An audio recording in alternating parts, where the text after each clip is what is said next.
justement mën a libérer suñu yeneen point ñuy accueillir bu baax a baax di ko nuyuwaale maître Tine en même temps mais maître tout le temps il y a cette question cette justice qui est encore une fois pointée du doigt yéen ñu gis leen ci quand même ay jéego yi ngeen ciy def par rapport ak indépendance de la justice qu'est-ce qu'on peut retenir de cette situation déjà. waaw jërëjëf Néné Aïcha maa ngi lay jaajëfal ci dalal bi. di nuyu ñi may seqal plateau bi di nuyu aussi sama naataango Diop Baba nga xam ne je pense ay at ci ginnaaw doon nañ gisee assez régulièrement ci saalu tribunal correctionnel u Dakar fekk ma nekkoon avocat au collectif des victimes des violences électorales mu nekk jëye bi nga xam ne élection wu 2012 yi yàq na fi ay famille mu nekk li nga xam ne en tout cas yëngaloon na dëkk bi et que surtout on a été témoin de la souffrance bi nga xam ne moom la violence politique bi mën a jur pour tontu ci laaj bi nga wax par rapport ak indépendance justice bi je pense que mooy laaj bi nga xam ne moom la ñu war a samp parce que ñi bu ñuy jiiñ instrumentalisation dafa fekk peut-être exécutif mën ci jot Cheikh Oumar wax na ko maa ngi koy delloo aussi nuyoo bi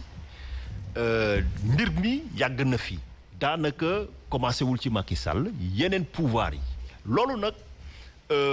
théoricien wu pouvoir politique yi dañ ko détecté maanaam tout homme qui a du pouvoir a tendance à en abuser il faut que le pouvoir puisse arrêter le pouvoir. Donc c'est par un réflexe quasi naturel que l'homme politique va finir par penser que donc dafa yor benn boîte à outils bu ko neexee mu bës justice bu ko neexee mu bës armée bu ko neexee mu bës gendarmerie donc léegi nu ñu war a fexe moom mooy suñuy institution am taxawaay cëslaay bi nga xam ne day permettre que tey président bu fi mën a toog après Macky Sall du mën a ñëw am à sa disposition la justice mooy li nga wax sànq débat bi yàgg nañ ko posé mais dafa nekk li nga xam ne dañ koy wax mais ñemewuñu ko en réalité ñaata rapport ñoo nekk fii ci trois ministère de la justice yi nga xam ne moom mooy dañu ne dañu war a toog ñàkk ñeme wala ñàkk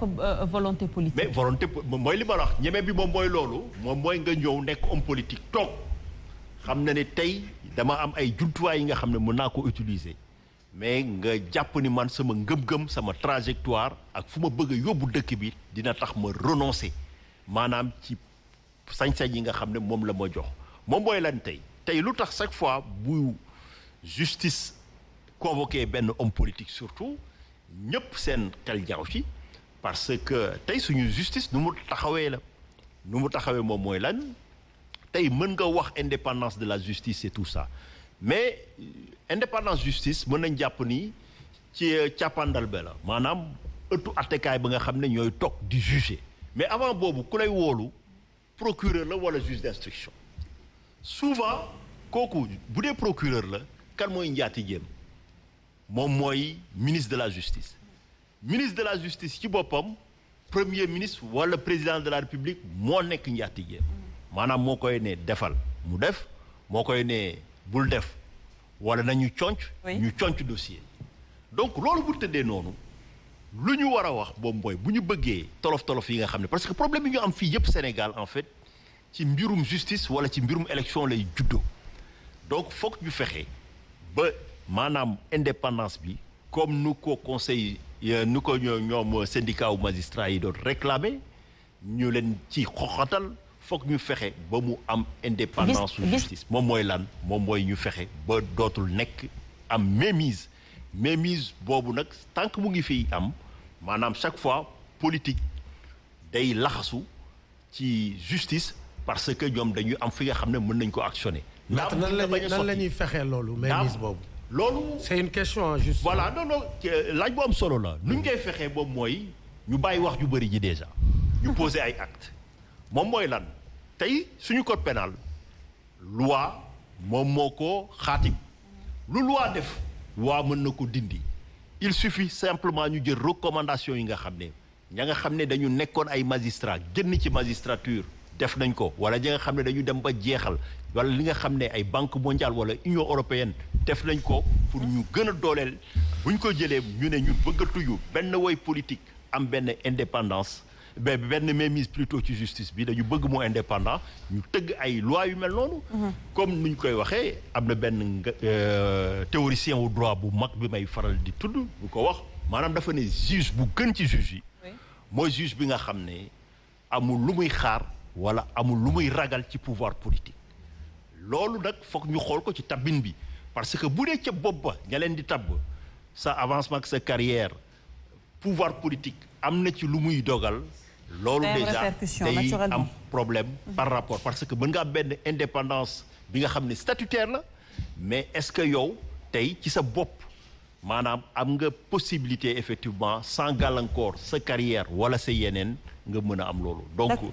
pour répondre clairement donc foog ñu réviser parce que foofu laay daanelee parce que ñaar yi day laalante wax ngeen fi dossier Ousmane Sonko ñu convoqué ko ñu ne dañ koy gunge mu jur coow ñu convoqué Barthélémy Diaz ñu ne dañ koy gunge mu jur coow